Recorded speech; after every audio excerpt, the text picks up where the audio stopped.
Halo teman-teman, nama saya Aulia Sartika Putri dari kelas 1C, Prodi STR Keperawatan. Di sini kita akan membahas mengenai biolistrik, biooptik, biofluida, dan bioakustik. Stay tune ya guys! Materi kita kali ini, kita akan membahas tentang fisika dalam keperawatan, khususnya di ilmu biomedik dasar. Yang pertama ada bioakustik. Bioakustik adalah ilmu yang mempelajari tentang bunyi yang terkait dengan makhluk hidup, terutama manusia. Ilmu ini mencakup karakteristik suara, organ suara, fungsi suara, fisiologi suara, analisis suara, dan manfaat suara pada hewan dan manusia. Contoh penerapan dari bioakustik ini adalah penggunaan garpu tala. Garpu tala adalah alat yang terdiri dari batang dan dua cabang yang bergetar pada frekuensi tertentu saat dipukul. Umumnya, penggunaan dalam profesi perawatan dan kesehatan untuk menilai sensasi getaran dan pendengaran melalui konduksi udara dan tulang. Berikutnya, akan saya tunjukkan bagaimana penggunaan garpu tala di dalam dunia kesehatan. Syarat dalam pemeriksaan ini adalah ruangan harus sunyi, mata pasien harus tertutup agar tidak dapat membaca gerak bibir pemeriksa, dan telinga yang diperiksa harus dihadapkan ke arah pemeriksa, serta telinga yang tidak diperiksa ditutup dengan cara menekan tragus. Pasien diminta untuk mengulang dengan keras dan jelas kata-kata yang akan dibisikkan. Baik Bapak, jadi pemeriksaannya akan saya mulai. Namun nanti telinga kanan Bapak silakan ditutup ya Pak ya dengan cara menekan tragusnya. Nah nanti saya akan mengucapkan 5 kata dan Bapak silakan mengulangi kata-kata tersebut. Kita mulai ya. Masker, baju, sepatu, rambut, laptop. Nah selanjutnya saya akan tulis sejauh 1 meter dan Bapak silakan ulangi seperti tadi ya. Tirai, lampu, meja, kursi, pensil. Jika semua kata dapat didengar, maka mundur lagi hingga mencapai jarak, di mana pasien hanya dapat mendengar 4 dari 5 kata. Pada jarak inilah, tajam pendengaran akan dinilai. Interpretasi pemeriksaan dikatakan normal jika pasien dapat mendengar dengan jarak 6 meter. Tuli ringan, lebih dari 4 meter hingga kurang dari 6 meter. Tuli sedang, lebih dari 1 meter hingga kurang dari 4 meter. Tuli berat, kurang dari 1 meter. Dan tuli total, jika berteriak di depan telinga, tetapi penderita tidak dapat. Selanjutnya adalah biolistrik. Biolistrik adalah energi listrik yang dimiliki oleh setiap manusia, bersumber dari ATP melalui proses respirasi sel. Biolistrik terkait dengan potensial listrik pada organ tubuh, termasuk komposisi ion dalam tubuh dan aktivitas sel-sel jaringan. Contoh penerapan biolistrik di dunia kesehatan adalah penggunaan EKG.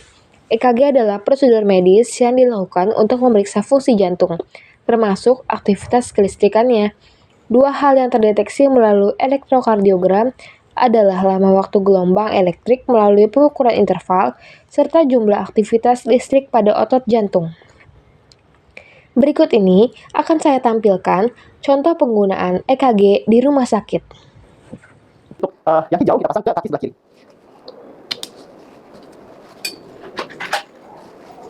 Kemudian yang hitam akan kita pasang di kaki sebelah kanan. Setelah kita pasang di 4 ekstremitas, kita lanjut kepada pemasangan yang ada di prekordial. Ini prekordial terdiri dari 6 buah lead yang terdiri dari berbagai macam warna. Kita akan sesuaikan dari mulai pemasangan 1 sampai 6. Kita mulai yang pertama adalah pemasangan di titik pertama atau di V1. Ya, maaf ya. Kita pastikan kita akan pasang ada di SIC5, SIC4 sesuai pada linear rasionalis yang bagian sebelah kanan. Kita hitung ya, setelah IGA 1, setelah IGA 2, setelah IGA 3, setelah IGA 4. Kemudian jangan lupa untuk memasukkan jelia. Kemudian lanjut kita pasang pada yang kedua, sama juga tapi dia ada di sebelah bagian kiri ya. Jadi linear rasionalis sebelah kiri dengan setelah IGA yang keempat 1, 2, 3, 4 hampir sama ya, berdekatan. Oke, kemudian kita lanjut ke SIC4. Kita lanjut ke pemasangan linear keempat, maaf. Yang linear keempat adalah kita tarik garis dari linear clavicularis, kemudian ada di SIC5. Kita hitung ya, 1, 2, 3, 4, 5. Jangan lupa jelia. Ada di kelima. Dari pemasangan lead yang keempat, kita lakukan pemasangan yang ketiga. Di lead yang ketiga ini adalah kita lakukan merupakan pertengahan dari C2 dengan C4 ya. Kita letakkan di tengah dari seperti ini. Oke, ini sudah jadi ya. Kemudian kita lakukan pemasangan di yang kelima. Yang kelima adalah dia berada di linear aksilaris yang anterior, tapi dia ada di sisi 6. Kita hitung ya. 1, 2, 3, 4, 5, dan 6. Oke. Kemudian yang terakhir dia ada di linear mid aksilaris ya, atau medialis aksilaris. Oke. Kita hitung 1, 2, 3, 4, 5, 6. Oke, kita pasang sebelah sini. Kemudian setelah sudah semua terpasang, kita akan melakukan perekaman EKG. Kita lihat ya. Materi selanjutnya adalah biooptik. Biooptik adalah bidang ilmu yang menggunakan aspek biologi dan optika dengan fokus utama pada penglihatan manusia, terutama mata.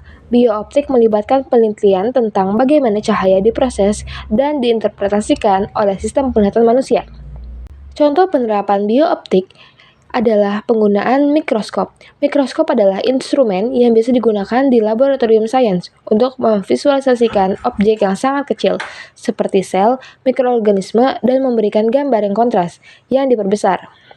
Berikut ini akan saya tampilkan bagaimana cara penggunaan mikroskop yang baik dan benar. Ini tidak ada kertas ataupun buku. Nah, pokoknya intinya harus aman. Nah, selanjutnya kita ambil sudah dimensinya agar nanti sesuai dengan penglihatan si pengamatan. Nanti kita sambil mengamati. Nah, sambil kita rasakan kalau misalnya posisi di mana, berarti sudah ini posisi kalian. Kemudian melihat cahaya cerminnya kita atur sambil kita lihat di mikroskop. Kalau misal udah terang nih, sekiranya sudah sesuai cahayanya, maka sudah dengan posisi ini saja. Kemudian setelah cahayanya sudah diatur, kemudian bisa kita naikkan untuk peletakan si preparat di meja preparat. Oke, dengan menggunakan penjepit. Nah, di sini naikannya juga memakai si makro sekrup agar cepat. Ketika sudah, maka kita sebaiknya melihat nih fokus di lensa objektif yang terkecil terlebih dahulu. Nah, itu di sini karena udah lensa terkecil, maka kita bisa putar sampai suaranya klik, ya. Nah, lalu baru deh kita bisa memainkan si makro sekrup dan mikro sekrup untuk mendapatkan fokus si objeknya itu. Materi selanjutnya adalah biofluida. Biofluida adalah ilmu yang mempelajari tentang penerapan konsep fluida di bidang biologi atau pada makhluk hidup, seperti manusia, hewan, dan tumbuhan. Biofluida meliputi studi tentang cairan dan gas yang menempati ruang dan mengalir di bawah pengaruh gravitasi, seperti darah, empedu, dan cairan lainnya dalam tubuh. Contoh penerapan biofluida di dunia kesehatan adalah penggunaan sphygmomanometer. Penggunaan sphygmomanometer adalah alat ukur yang digunakan untuk mengukur tekanan darah. Berikut ini akan saya tampilkan bagaimana cara penggunaan sphygmomanometer. Ya, ternyata diadakan.